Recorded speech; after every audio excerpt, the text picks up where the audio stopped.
Hello, everyone. This is Pastor Alan Hathaway from the Garrison Church of God. I'm glad you joined me for this Christmas Day thought. I want to talk to you a little bit about the importance of what God has done in our lives through Christmas.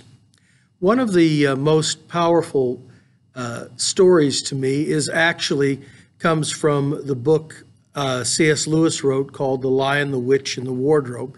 It's a children's book, and it really was the first book that I read of C.S. Lewis's that made me really fall in love with his writing and his way of looking at the world. But in that book, Lucy, a young girl, travels through a wardrobe into the land of Narnia. It's winter, and she walks among the trees, the snow-covered trees, and she is discovered by a faun, which is a half-man, half-goat creature from mythology. His name is Mr. Tumnus. And Mr. Tumnus takes her back to his home for tea. And in the process of sharing tea with her, he breaks down and admits to her that he is in the pay of the White Witch, who is the ruler of Narnia, and has been wanting to find out if any human children ever came into the land of Narnia. In his process, he tells Lucy that it is always winter and never Christmas. I think that particular statement reflects a lot of C.S. Lewis's views. I've read several of his writings from this particular period of time in 1950 when this book was published, and he talks very much about the breakdown of culture in Europe in the years preceding World War II and how it had impacted the intellectual climate, that it was always winter in a sense and never Christmas. The problem is that when we depend on a world where darkness rules, it comes to eat at us and destroy us. The writer Isaiah in chapter 8 and 9, which are critical to understanding the purpose of the Messiah in the world, talks to us about this concept. He talks to us about the darkness of his world. In verse 16 of chapter 8, he says, "Bind up the testimony and seal the teaching among my disciples." The concept is that there is hope for the future, and he goes on to talk about hoping in God and desiring God's purpose in his life. But he also talks about the darkness that has filled their world and their lives. And he says in verse 19, And when they say to you, inquire of the mediums and of the necromancers who chirp and mutter, should not a people inquire of their God? Should they inquire of the dead on behalf of the living? To the teaching and to the testimony. If they will not speak according to this word, it is because they have no dawn. In other words, they are wandering around in darkness.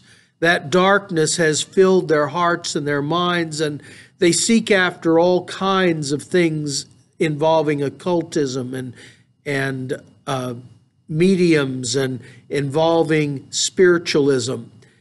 They desire to have some type of spiritual experience, but they intentionally avoid going to God. When we live in a world that is always winter without Christmas, we are striving to achieve things on our own merits and our own abilities. We are trying to gather what we can to ourselves. C.S. Lewis lived in that world. He understood what had happened in his world as Christianity was dying in Europe during this period. It was passing away, and he understood the implications in their world. But Isaiah also goes on in chapter 9 to give us hope.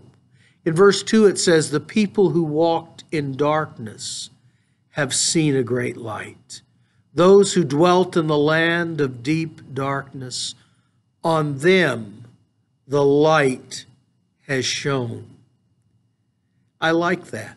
I like that idea of light. And part of the Advent wreath, the lighting of the candles, is to remind us as Christians that Jesus is the light of the world, and there is hope in him.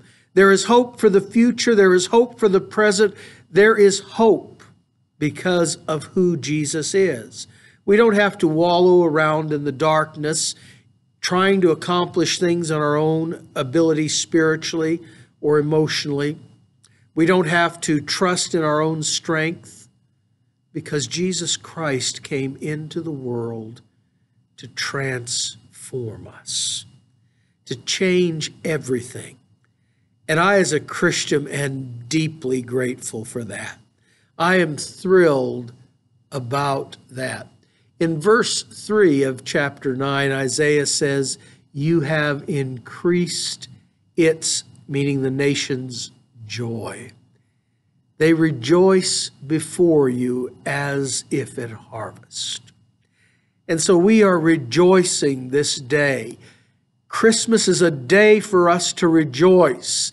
Jesus came into the world. Everything changed, and it will always change because of him. He is the source of grace and hope for all of us.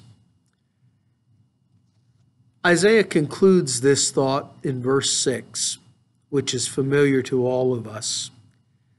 For unto us a child is born, to us a son is given, and the government shall be upon his shoulder, and his name shall be called Wonderful Counselor, Mighty God, Everlasting Father, Prince of Peace. Wow. You have something to celebrate this Christmas. Enjoy the day. Enjoy your family.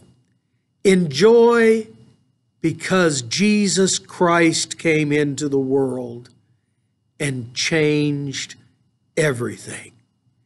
God bless you. Merry Christmas. Hope to see you in church.